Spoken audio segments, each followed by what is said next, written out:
Barrister Adams, we are here. Mahmood Yakubu has bowed out. And in his place, Mayor Abamuche Mbo, a lawyer colleague of yours, has stepped in temporarily. Let's have your review of the 10-year tenure of Mahmood Yakubu.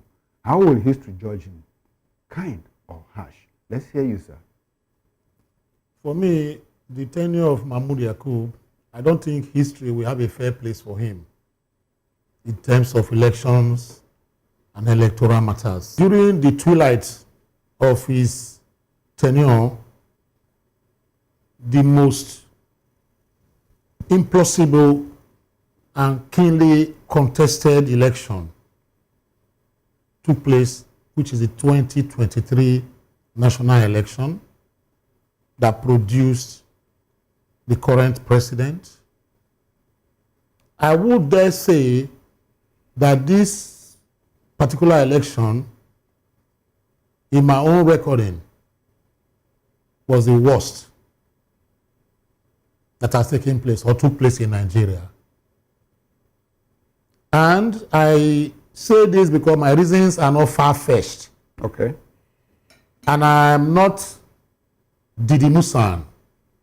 I am not fighting with my conscience, because my conscience is very straight. I participated in that particular election keenly, vividly, studiously, copiously in Rivers State, for example, and we got results. Okay. In that particular era, that election, the only difference between that election and the 2015 election was that there was no Orubebe who was shouting, no, these results will not be announced. There was no Orubebe in the 2023 general election. As happened in 2015. As happened in 2015. Okay. Why am I so very, very unhappy? It's because of the fact that under Professor Mahmood Yakubu, INEC decided to jettison their guidelines. Okay. Guidelines on electronic transmission of results. Okay. The INEC decided to jettison. They jettisoned it. They released the results. They released the results without computing the results in the IREV.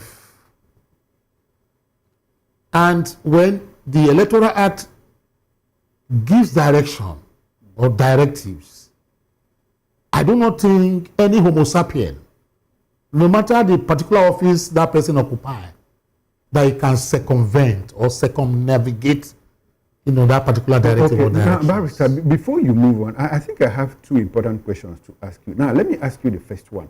You just said that INEC circumvented its own guidelines. Yes, yes. Now, I would like for you to tell our viewer what's the difference between a guideline and a law. Because at that time, what INEC said was that it was discretionary. It was at their discretion to follow the guidelines. That if they discovered that it wasn't working, they were not obliged by law to follow it, so that it was discretionary. What's the difference between that guideline and the clause of the law, the clauses of the law? There is no difference. For instance, Section 316 of the 1999 Constitution that talks about interpretation. It's talking about how you interpret, nomenclatures and, whatever in the Constitution. It's part of our 1999 Constitution. Okay. It defines what, a court is. It defines what a federal high court is. It defines, what the office of the president is. It's for interpretation. It's part of the Constitution. Likewise, the guidelines are part of the Electoral Act. The Electoral Act cannot be extricated. There is no schism of the Electoral Act, and the guidelines are part of the Electoral Act. But was it discretionary? The guidelines were clear. And Barrister, yes. Those guidelines, were they discretionary? The guidelines were not discretionary. At the behest of INEC. Let me say with due respect to you. Okay. So if you look at guideline 37, guideline 38, guideline 39 was not discretionary. It said results shall be transmitted by electronic means. And it was not an ambiguous clause. It was clear that even the blind could see. The deaf could even feel the pulse because it was palpable. This is, I am saying for those who are listening, okay, they can rush to guideline 37, 38, 39 of the Electoral of the Electoral Act. Is there? 2022 is there. You understand the point now? Now, that guidelines did not give them an ambulatory traction or relief. The guideline never gave them so. In fact, if you look at the way, if you look at the opening verse of that guideline, it says this is part of this Electoral Act. So what else are you talking about? And if you buy your Electoral Act today, from the shop, from any street corner, the guidelines and the Electoral Act, they are the same binded copy, okay, known as the Electoral Act. So okay, it's just like apparently you cannot cherry pick, you cannot pick and choose. You cannot cherry pick. It's just like the Electoral Act, for instance, cannot extricate itself from the 1999 Constitution. Because it is the Constitution that the Act draws its powers from. And if the Act or any clause of the Act is inconsistent with the letters of the Constitution, what we call the ground norm, the fourth et origo, if it contradicts that, then it means that that particular section or clause is inconsistent and is null and void. Now, was there any clause in the Electoral Act that was in contradiction with the letters of the Constitution? Well, in terms of having to cherry pick, in terms of having to choose which section of the law to obey or not to obey. I'm still going back to that issue of discretion because INEC at that time, and I'm surprised that lawyers didn't challenge it, even up to the Supreme Court. No, it got there. The Supreme Court. What was the decision of the Supreme Court? The Supreme Court. It was the Supreme Court, whatever, that put the final nail on the coffin. By saying? By saying that invariably, covertly, overtly, that INEC can cherry pick. Whereas there was no direct clause that says they can cherry pick. Okay, so you basically... Okay, so you disagree with the judgment of the Supreme Court? Absolutely, we disagree with God. We do respect. Okay. We do respect. I join the pantheon, of those who disagree with the judgment of the Supreme Court. Okay, but we cannot do anything. Challenge it. It's just like what our God said. You understand? I disagree with the judgment of the Supreme Court, but I agree, with them because they are the final court of the land. And in the interest of peace and for America's sake, I will just go my way and say congratulations. Okay, so Barrister, apparently you are displaying a sense of surrender, not because you agree, but we were coerced. You were coerced. That is the coercion is as a result of the interpretation of law. Okay. Now, Barrister, when you say that, in summary, you said that history will judge unfairly. Now, but you also say that you were part of the elections in Port Harcourt. Yes. I don't know which other section of the country where you witnessed the election. So, will it be fair to judge this man based on what you experienced in Port Harcourt? Or Nigeria, there was a far cry. People were talking about, murky results, impossible results coming up here and there, as the case may be. Okay. Abuja, Lagos, all over Nigeria, you could find out that people complained of massive rigging and efforts to undermine the transmission of result by electronic means. Okay. Mahmood would have been in the favored folklore of electoral officers who were for credible election if he had stood on the fact that I will stand with my guidelines according to law, let heaven and earth come together. That would have been it. You understand? Okay. We need a man of integrity to do that. And it was, in my own opinion, I cannot judge him that. But the history will not be fair. Okay, we'll come to the kind of man we need as the election umpire. Now, the president is consulted with the National Council of States as necessary, as required by the provisions of the Constitution, and will announce a nominee for the position very soon. We understand that before the week runs out or early next week. We hear that one Professor Josh Ojo Amopitan, as read out in the intro, has been fingered, relatively unknown outside the academia, hasn't held any public position outside the academia. How perfect does he fit that bill if and when he's appointed to that position? I read out his intro. Everything all his life has been within the academia. He got awarded the Senior Advocate of Nigeria emblem and all of that. He's a Senior Advocate of Nigeria. Now, how does he fit that bill coming from the academia? He's not held any public position before. And, Mahmood Yakubu was also professor at the NDA and all of that. How do they fit when they move from the academia to the public, larger public sector, governance sector? I'm trying to compare, the interaction, the interface between what we call the gown and the town. How have they been able to fit into that mold?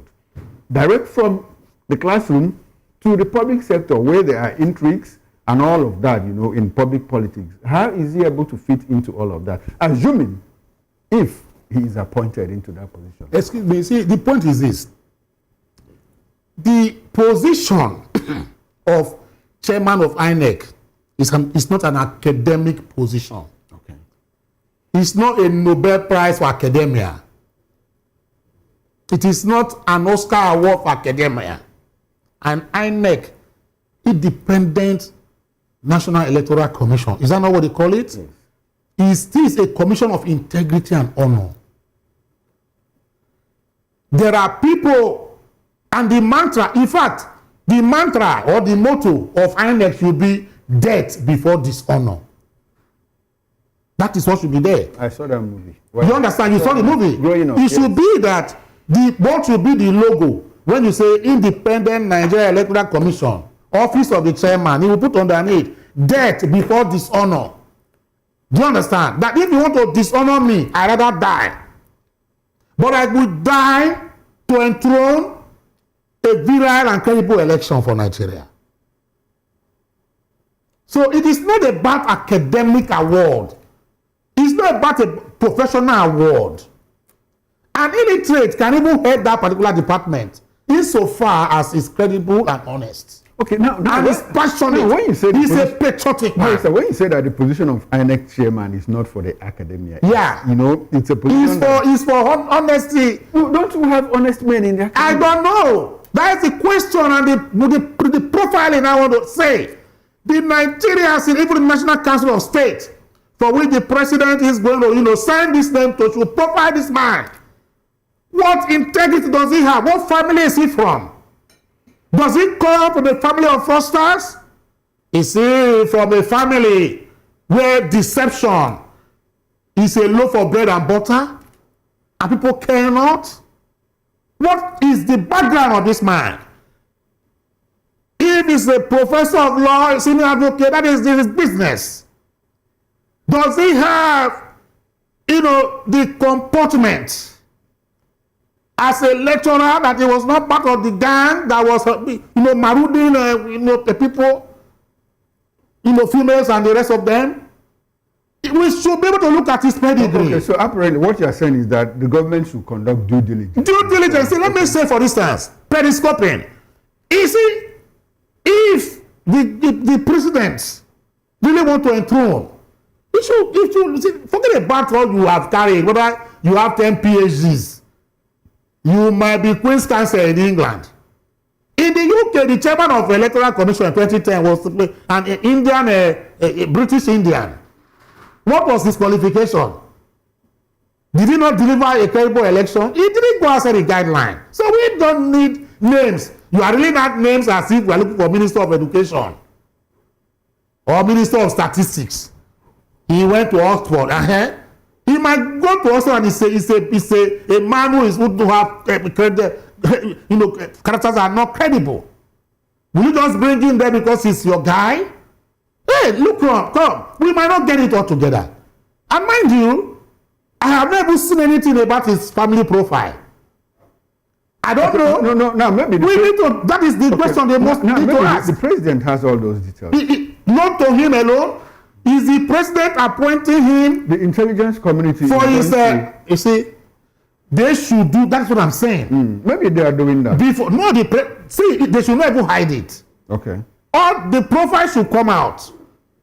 Because the position you are occupying is a position of want.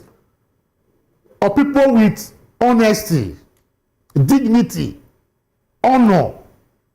Not people with valiant, ambitious, and impetus for chronism, etc., as the case may be.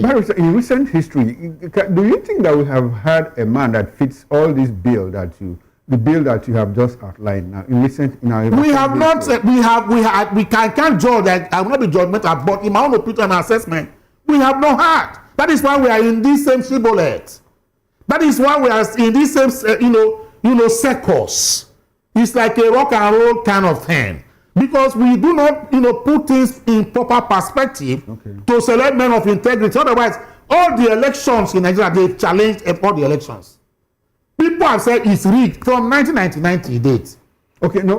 So you feel that is the situation. You have given it a timeline, 1999 to. Yes, I don't want to go too bad. A little bit back in history. Yes. Maybe from 1979. I can't see anyone. I cannot even see, honestly speaking. 1993 was judged to be the best. Well, I don't want to. I don't know what happened there. You should know better than me.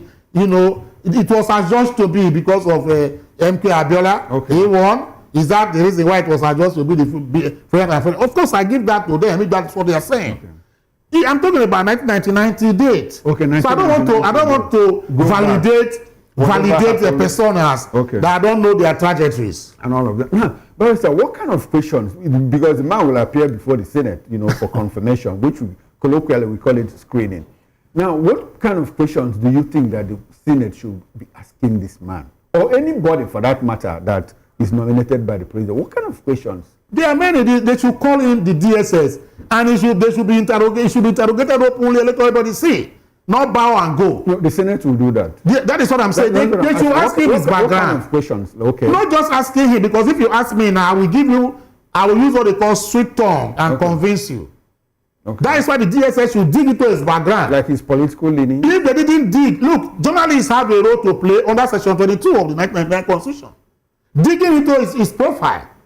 Uche Nanji today that we are profiling today, it was a journalist or in the media house that went. Now somebody went to dig into his profile and brought out this shenanigan. Okay. You understand the point? And so the duty should be on those who knows how to profile people.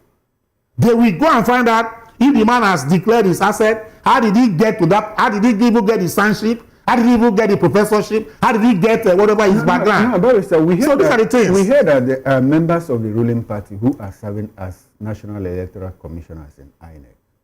But that is wrong. That is wrong. And let me even tell the president, with due respect to my president, I want to say that I want to say that I thought you would differ from that no-sweating trajectory of people who believe in chronism, ethnicity, tribalism, etc., where you only appoint your kinsmen into positions of want. Like the INEC, whatever, chairman, you're looking at Professor Sopitan, as the case may be, or whatever they call Amupitan, as the case may be. Most of us feel that conversely, with due respect, that hope you're not running an agenda to, force a republic of the Oduduwas, as the case may be. That is the way we're saying it. He's from North Central. He's not from the South. He's not from Kwara or Kogi. No, he's from Kogi. Are they not the same belt? No, not Central. It's the same history. We know their ethno-religious history.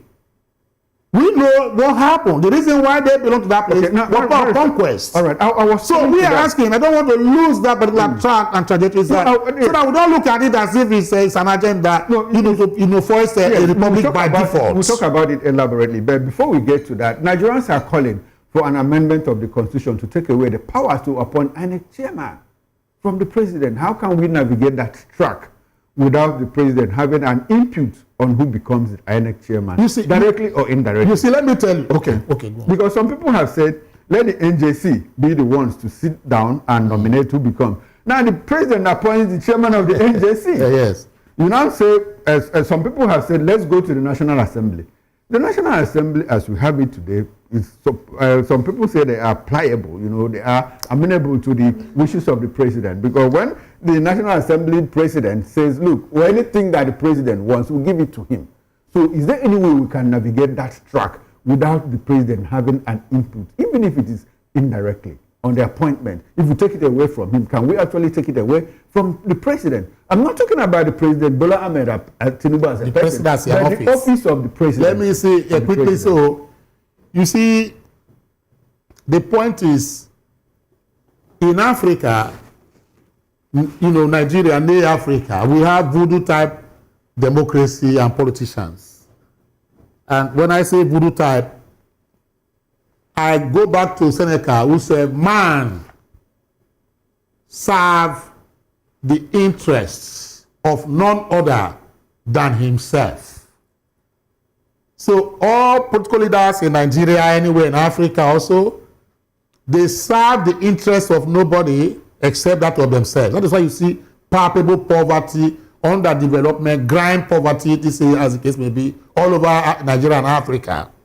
Now, to make and go directly to your question and answer it in the best manner I can to attempt answering that question is that my suggestion has been, and I reiterate today, that if we have 54 political parties registered with INEC in Nigeria, a particular, is it ombudsman they call it?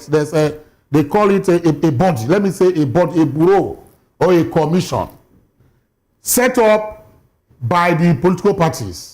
All the political parties and their chairmen and secretaries are members of that particular commission.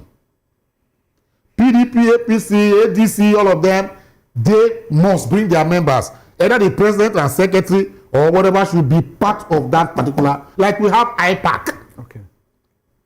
Then you now enlarge that particular body. It doesn't even need law. You now enlarge that particular body. That body will now say, okay, Nigeria Bar Association, bring 3 members. Medical Association, bring 3 members. NUJ, Junior Journalists, bring 3 members. Civil society organizations, bring social members. They now form a large commission.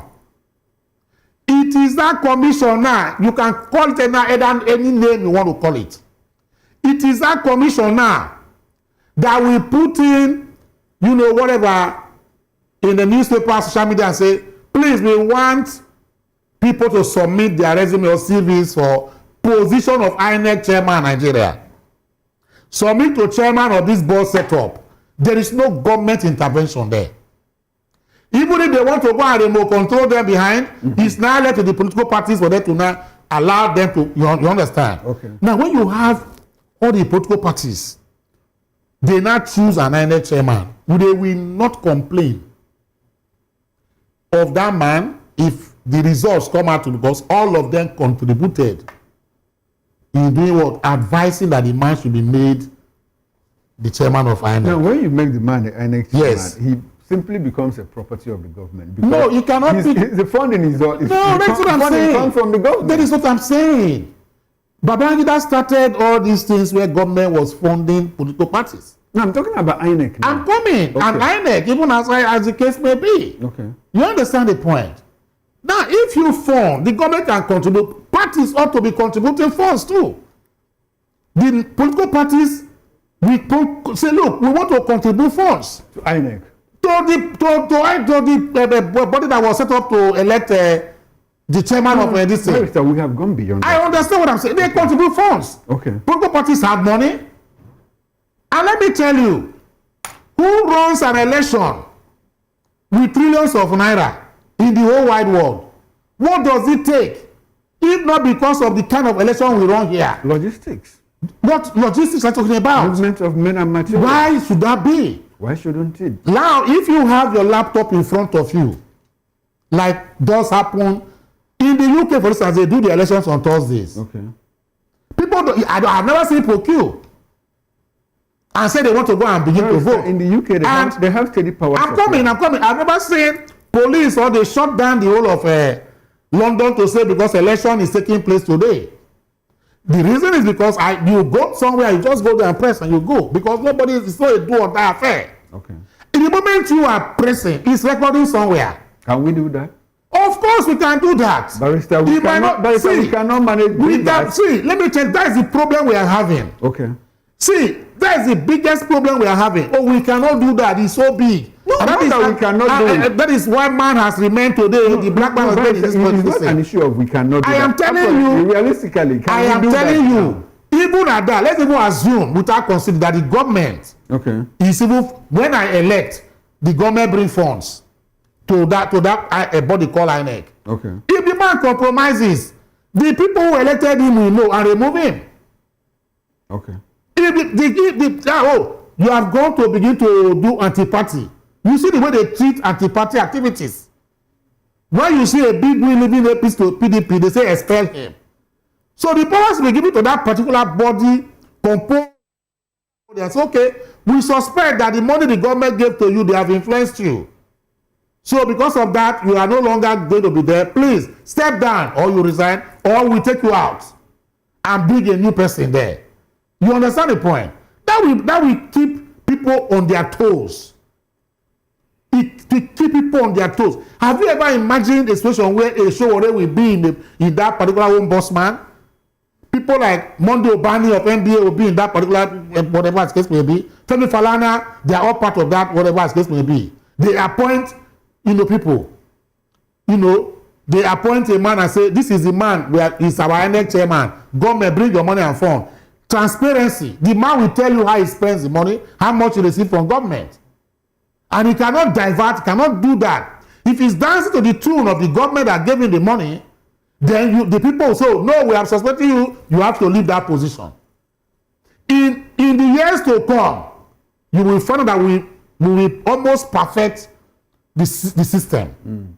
If we continue, let us start it first of all, so that the president will not have that particular overriding power to not choose who becomes.